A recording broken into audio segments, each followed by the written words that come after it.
The truth is that female priesthood cannot be separated from male priesthood or, more broadly, from the gospel itself. Anciently, Israel was a kingdom of priests. Of course, the kingdom included women. Therefore, Israel was also a kingdom of priestesses. Since the modern church was to be a modern restoration of the ancient kingdom, then it too must have priestesses alongside priests. That is why member is a priesthood office. Joseph Smith organized the original Relief Society with this in mind. In an organizational meeting held on 30th March of 1842, he declared to the sisters assembled that the society should move according to the ancient priesthood and that he would make it a kingdom of priests.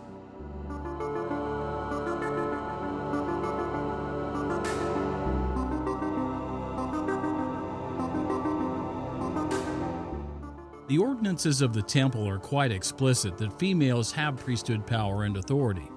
The initiatory anoints men and women preparatory to becoming kings and queens and priests and priestesses.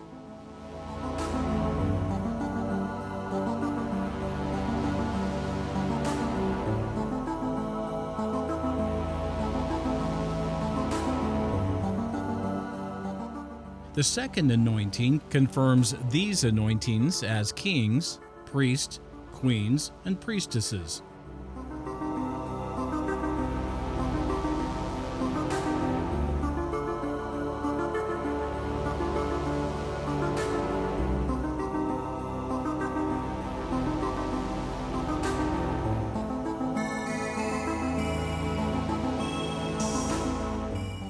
The robes of the priesthood are given and worn by both men and women in the endowment.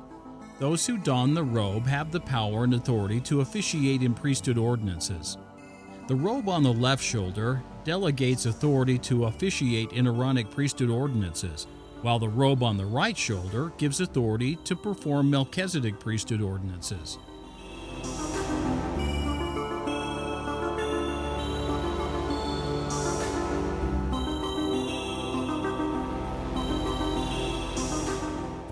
Indeed, both brethren and sisters officiate in priesthood ordinances, namely, the true order of prayer and the passing through the veil.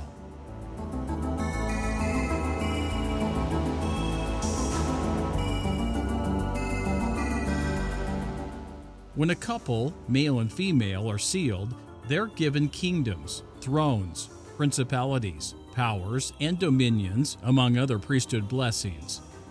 As we've codified previously, these are simply names of priesthood jurisdictions.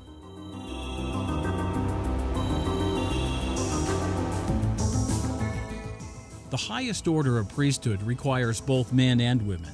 It is the new and everlasting covenant of marriage.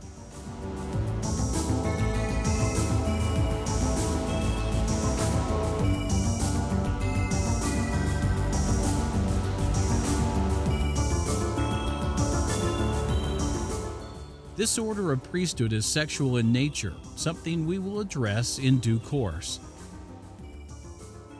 There are fundamental realities underpinning the notion of female priesthood. To begin with, both the light of Christ and priesthood are universal and apply to all conscious beings. This would include females. The light of Christ, inherent in all conscious beings, male and female, is the source of all power. Faith is the exercise of that power, and priesthood is the system of governance of that power. To deny that females have priesthood is tantamount to denying that females have the light of Christ, the power that is governed by priesthood, and the faith to exercise that power. Moreover, consciousness and the light of Christ have sexual identity. This reality demands that the system that governs the power inherent in all conscious beings, priesthood, also includes both genders. We can formulate the principle in this manner. Having made this point, priesthood, in its highest expression and degree, is not merely differentiated by gender. It is fulfilled by the union of male and female. This is the defining characteristic of godhood.